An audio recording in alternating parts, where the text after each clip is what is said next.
అందరికీ నమస్కారం. నేను మీ కొలజేరం ఉమ్మడి శ్రీకాకుళం జిల్లా జనసేన పార్టీ ప్రధాన కార్యదర్శి. ఒక్కసారిగా పెరిగిన పవన్ కళ్యాణ్ గ్రాఫ్ జాతీయ స్థాయిలో ఆంధ్రప్రదేశ్ కు 1వ స్థానం. పంచాయతీరాజ్ శాఖ, రూరల్ డెవలప్మెంట్ ఇప్పుడు ఆంధ్రప్రదేశ్ భారతదేశంలోనే 1వ స్థానంలో చేరుకుంది. కూటమి ప్రభుత్వం ఏర్పాటు అవ్వకముందు పంచాయతీరాజ్ శాఖ, రూరల్ డెవలప్మెంట్ 24 స్థానాలు మాత్రమే పరిమితమైంది. పంచాయతీరాజ్ శాఖ, రూరల్ డెవలప్మెంట్ అంటేనే తెలియని చాలా మందికి ఈ రోజు పంచాయతీరాజ్ శాఖ, రూరల్ డెవలప్మెంట్ తీసుకున్నటువంటి సంస్కరణలు చూసి అబ్బురపోతున్నారు. పవన్ కళ్యాణ్ గారు తీసుకున్నటువంటి సంస్కరణలు, ఆయన చేస్తున్న కృషి ఈ రోజు ఆంధ్రప్రదేశ్ 1వ స్థానంలో నిలబడడానికి కారణం. ఒకేసారి 13,350 గ్రామ సభలు ఏర్పాటు చేసి ఆ గ్రామాలలో ఉన్నటువంటి సమస్యలు, డ్రైనేజీ గాని, రోడ్లు గాని, మినీ గోకులాల ఏర్పాటులో గాని ఇవన్నీ సమస్యలను తెలుసుకొని ఒకేసారి పల్లి పండుగ మరియు పల్లి పండుగ 2 కార్యక్రమాల ద్వారా ఈ 13,350 గ్రామ సభలలో ఏర్పాటు చేసిన ప్రతి ఒక్క పంచాయతీకి కూడా భారీ సంఖ్యలో నిధులు మంజూరు చేశారు. ఈ రోజు ఏ గ్రామానికి వెళ్ళినా, ఏ మారుమూల ప్రాంతానికి వెళ్ళినా సీసీ రోడ్లు గాని, బీటీ రోడ్లు గాని, డ్రైనేజీ వ్యవస్థలు గాని చాలా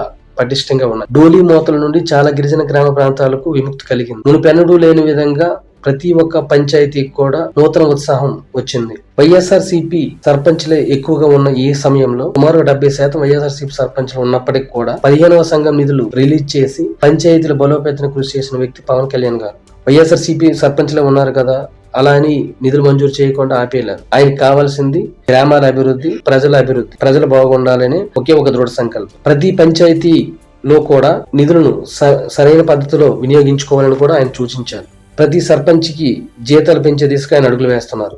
అదే విధంగా ఆగస్టు 15 జరిగినటువంటి కార్యక్రమాలకి ఇప్పటి వరకు ప్రభుత్వం ఇచ్చినటువంటి అమౌంట్ ని ఒకేసారి భారీగా పెంచి ఆగస్టు 15 కార్యక్రమాలు పిల్లలు ప్రజలతో చక్కగా చేయాలనే ఉద్దేశంతో భారీగా నిధులు మంజూరు చేశారు. అదే విధంగా ఉపాధి హామీ పథకంలో కూడా నూతన సంస్కరణలు తీసుకొచ్చారు.